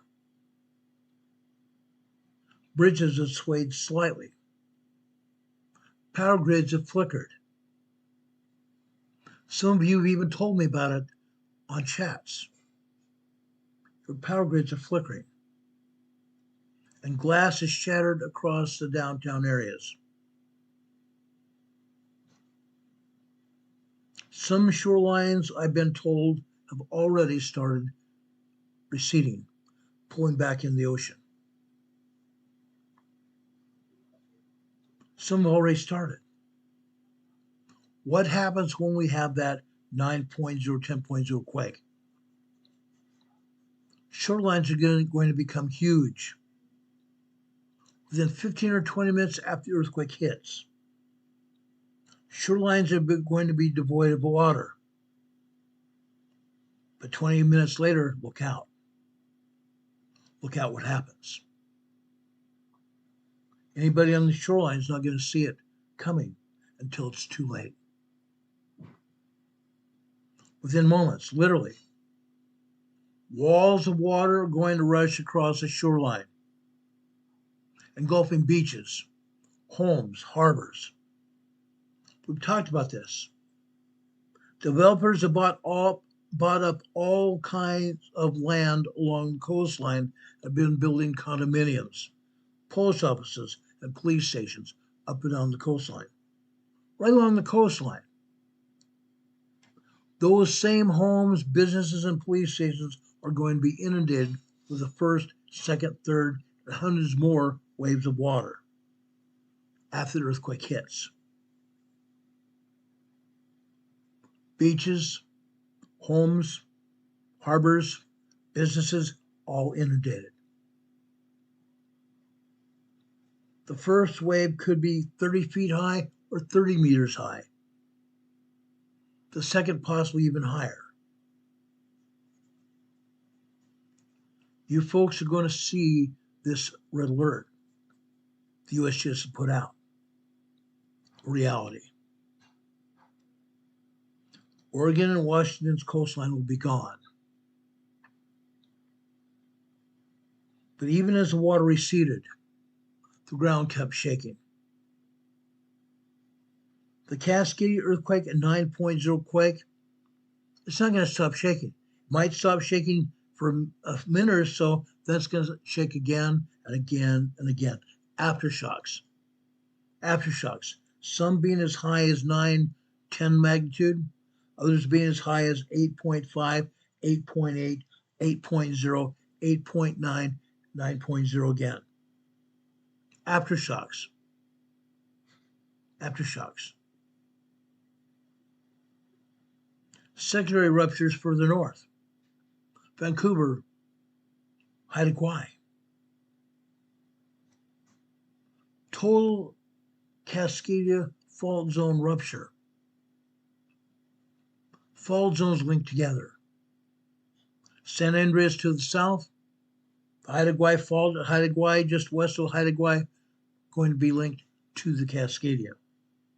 That's going to rupture as well.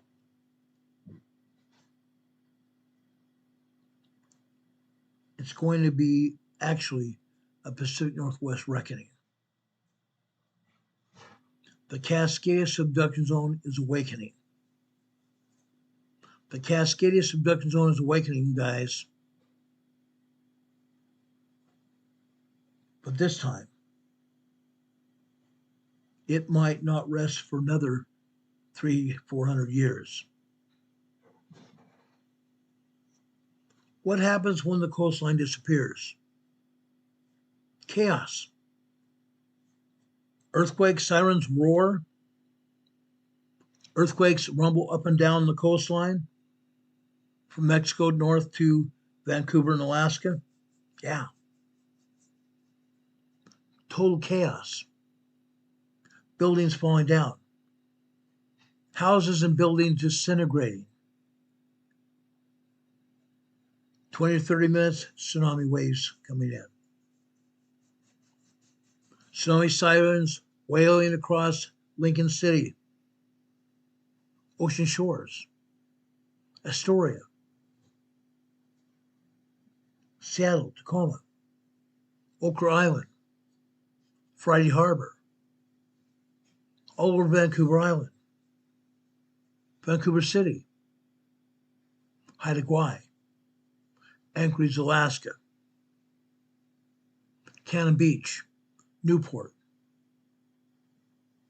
But for many that live in these towns near the seashore, there was no time to react.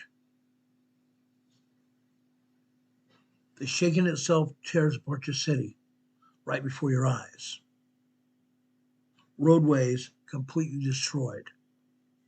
Fissures open up in the ground. Roads twisted. Power lines collapse. Cell towers go dark.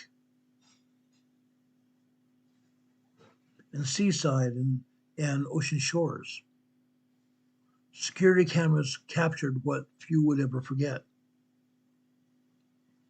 The ocean water pulling back into the seafloor,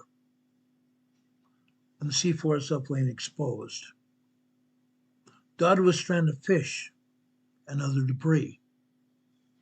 Then, without warning, the wall of water comes roaring back.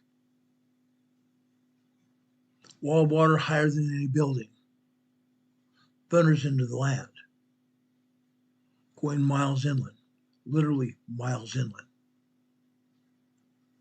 Tearing homes from foundation, knocking down buildings in downtown Seattle, downtown Portland, other towns across the entire shoreline, and across the entire western part of North America. Water carrying boats, water carrying cars, and entire houses miles away. Emergency crews are powerless. They can't even get their trucks, their cars to even operate. And if they couldn't go far because the ground is erupted. Fissures in the ground erupted. Cars and other things are not going anywhere. The quake fractures bridges, highways, isolating entire towns.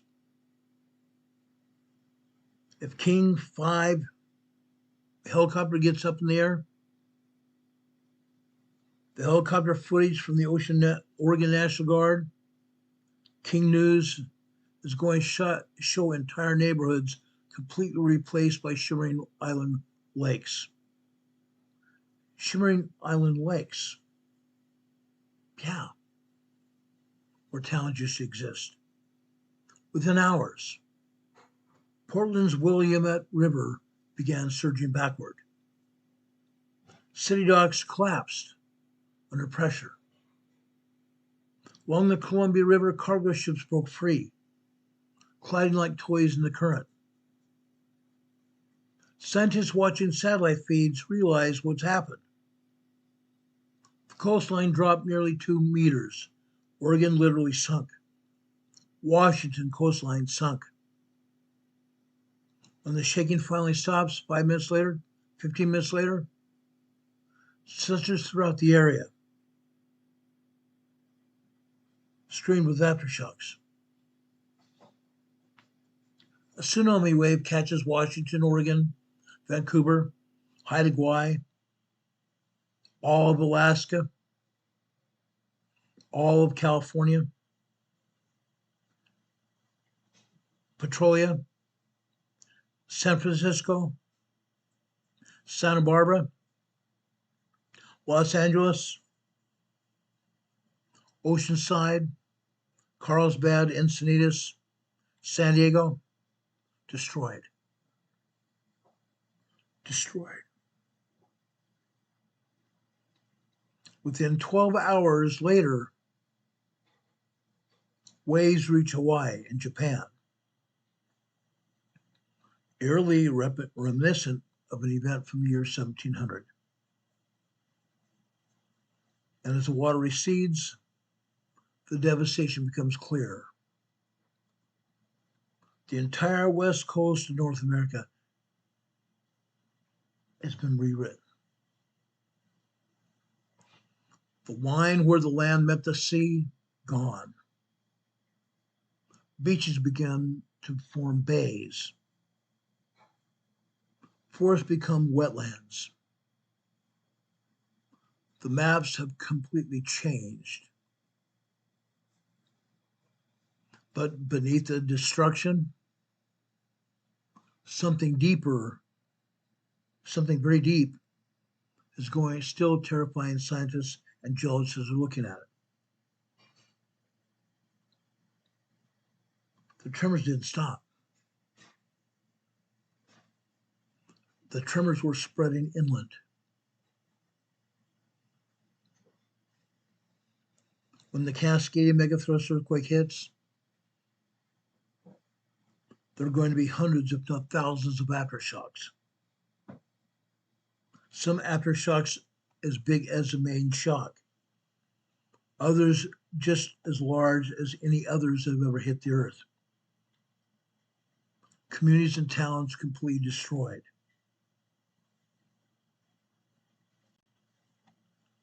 The initial eruption is going to be bad. The initial rupture is going to be bad. Like I said, it's going to be a complete plate rupture. The ground settles for a time. Then an aftershock hits over and over and over again. The shaking doesn't last just 2 days, but weeks and months. Ongoing motion.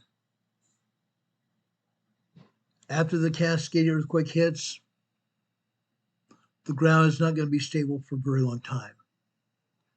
It's going to be shifting, hoping to go back to where it was before the shaking started. Tremors and earthquakes are going to still pulse to the ground. The entire Cascade Range from Northern California up into Canada is going to severely be disturbed.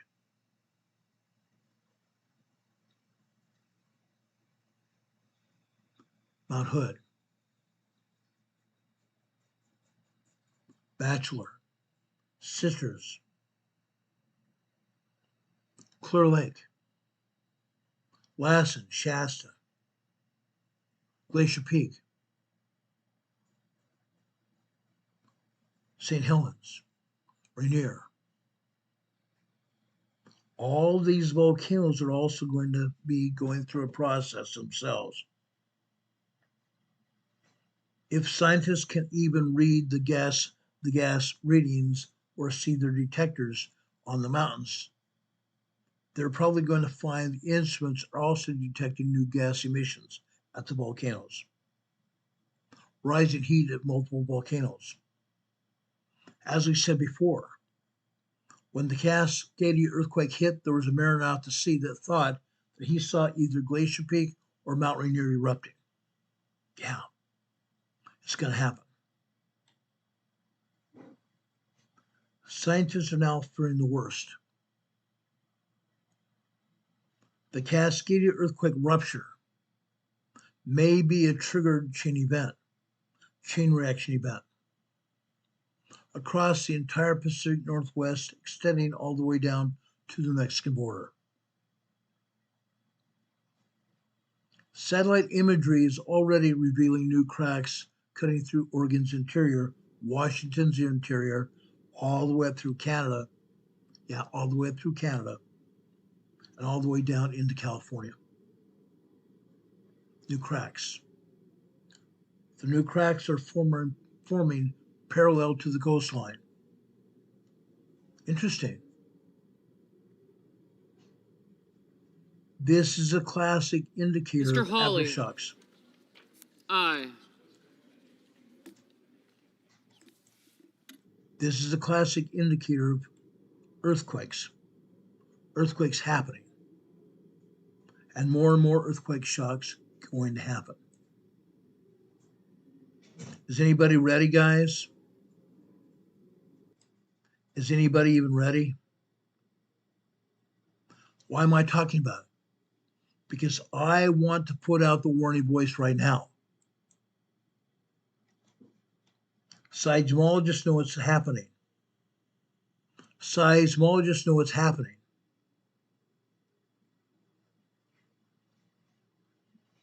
We've talked about the entire plate unzipping like a domino effect. Pressure transfers to inland areas. It's not just going to be a coastal event, ladies and gentlemen. It's not going to be a coastal event. It's just going to go inland as well. The Cascadia earthquake is going to be felt across the entire North American continent to the East Coast. It's going to be felt all the way across to the East Coast. A 10.0 earthquake on the west will be felt on the east. Aye. It's a matter of time. Does everybody understand what I'm talking about, guys? Are you even ready? Are you even ready?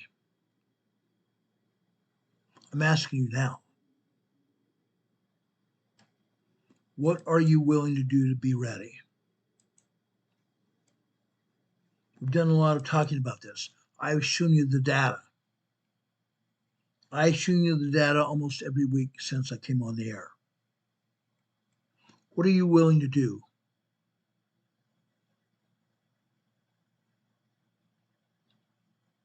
What are you willing to do? I'm hoping you will do something about it. I'm hoping you and your family will be prepared, that you're going to use the information we give you right now, immediately, to know what's going to happen and do something about it to help yourselves. I'm here for you. I've been here for you for years now. I'm not going away. I'm not going away. The Cascadia earthquake is going to happen. I promise you it's going to happen. What I'm seeing here, most people don't even want to hear it. They don't want to hear it because they're so afraid. They don't want to hear it at all. Folks, it's going to happen. Heidi Pettigrew says she's ready. Heidi, dear, I care. I love you guys. I hope all of you are getting ready or are ready right now. It's literally when. It's not if, it's when. It's when, guys.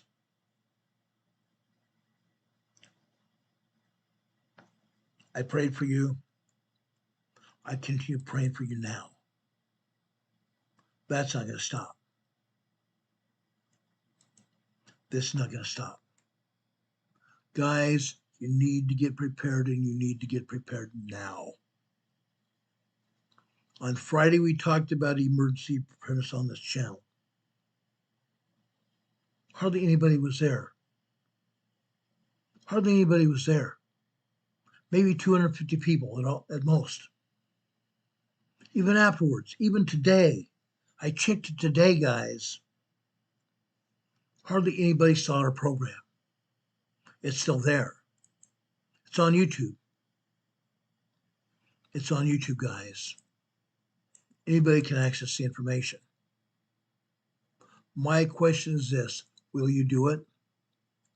Will you access the information from every Friday that we put out preparedness information? Because every Friday we put it on the air, and I put it in the title of the program. Emergency preparedness in the title of the program. We talk about it. Guys, when we say something, do something. When we say something, do something. This is important. I just do not want you to be here spinning your wheels. I don't come on the air to spin your wheels. I just checked. Now we have 359 people that watch our program when we originally had only 250. That's good. That's good. But there's something else you need to know. There's something else you need to know. Out of those 359 people that even clicked on our channel, 353 people clicked on our channel. The average time that people stayed and watched our channel was 15 minutes. 15 minutes. 15 minutes doesn't do anything. If you watch this program for 15 minutes, you're not going to get the astute information from our program.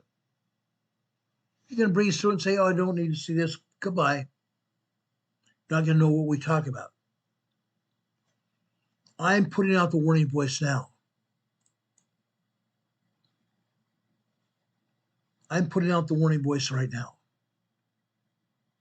You need to be here for the quake. You need to be here for the information we give you prior to the quake happening. Because you're going to get blown away. You will be blown away. I promise you. Ladies and gentlemen, I ask you now, please be prepared. Please be prepared. I'm not joking. I'm not joking around. Be prepared. This is important. What we've talked about today on this program is important. Be here. Be here. Go to our programs where it talks about emergency preparedness and watch the program from start to finish. That way you'll get the information we have for you. Otherwise, it's not going to do you or anybody else any good. It's like I sat here and jacked my gums for 2 hours or even an hour and a half for nothing. I'm here for all of you. I'm here every day for all of you. I'm hoping you do something with this program rather than just sit here. I appreciate all of you for being here. I really do. It means the world to me to have you here. Sorry, guys. I didn't put the information at the bottom of our screen, scrolling across the screen like I've usually done. Information scrolling across the bottom of your screen is also important. Why? Because this information we give you here is also important to you. where you can reach us. Our email address is rltnspdema@gmail.com. Our address where you can send us cards and letters is also 504 Bethel Road, Box 401, Morganton, North Carolina. Zip code here is 28655. You also see our Hotmail, or not Hotmail, but our PayPal address is also going across the screen. Go to our PayPal and help support this program. We'd appreciate it. When I first started this program, I did not understand that it costs money to put on a program like this continually. We'd appreciate you helping support this program greatly. Greatly. Guys, as I've done, I continue to do for you every day. The past over 6.5 years, I've been here for you. I haven't stopped. I haven't stopped. Now, at the end of our program, guys, and I appreciate Demon Catman and all our mods being here as well. God bless you guys. God bless all the people that watch and listen to this program. We appreciate you here. We really do. Our mods, you guys are awesome. Our mod squad here are awesome. I love and appreciate each one of you and your families. Thank you for helping us. At the end of our programs, I try to leave you something positive. I'm going to 1 Timothy chapter 1. 1 Timothy chapter 1 is talking about charity.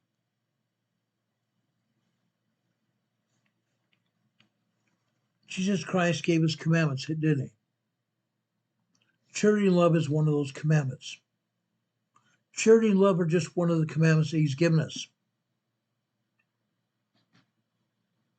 The end of the commandment is charity, out of a pure heart, and of good conscience, and of faith unfeigned, unwavering faith.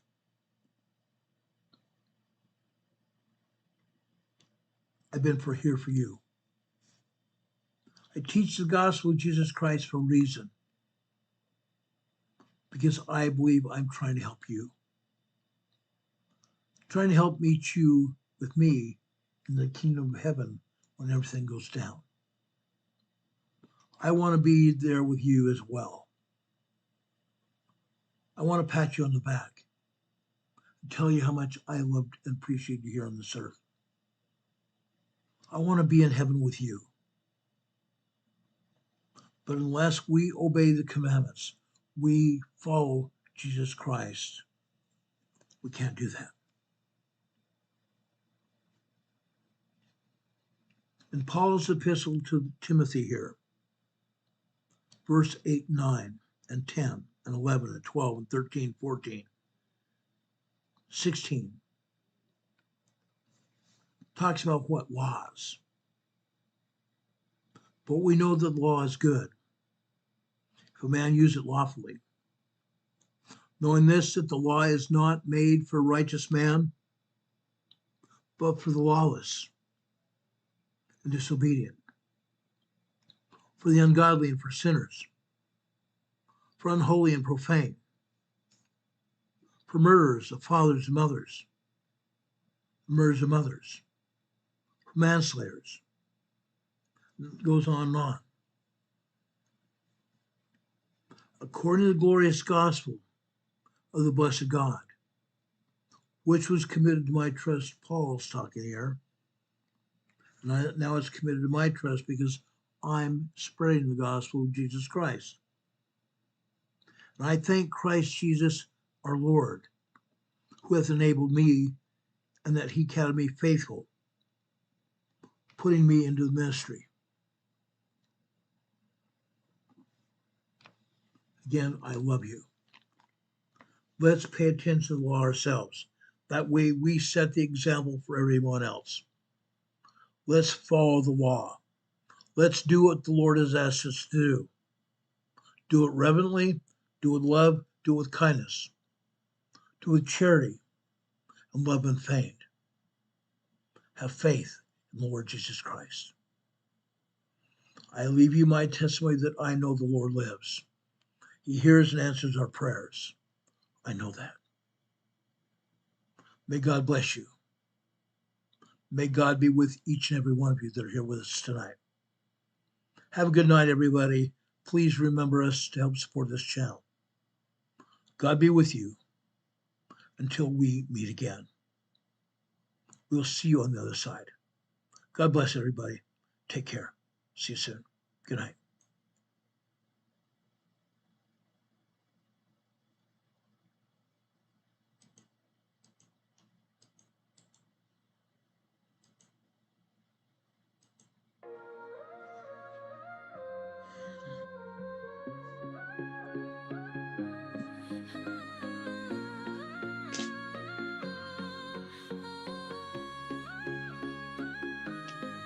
Here at Emergency Management Associates, we're dedicated and true, bringing you the essential knowledge, helping you see things through. From disaster preparedness to navigating recovery's embrace, we're here to guide you in every unpredictable time and place. We break down the complex, make it easy to grasp and absorb, sharing strategies for safety, the vital lessons you can't afford to hoard, So thank you for watching, and thank you so much for your sub. You're a key part of our growing family, a member of our knowledge club. With every like, every share, and every comment you send our way, our critical message spreads further, helping more people every single day. Together we're stronger and more prepared. That's the truth we all abide. You help us build resilience with nowhere for uncertainty to hide. Your engagement truly inspires us. Your feedback acts as a guiding light, helping us continually grow and making our channel's future bright. We're always learning, always striving to be better. Bring you the most up-to-date information, no matter the weather. Emergency Management Associates.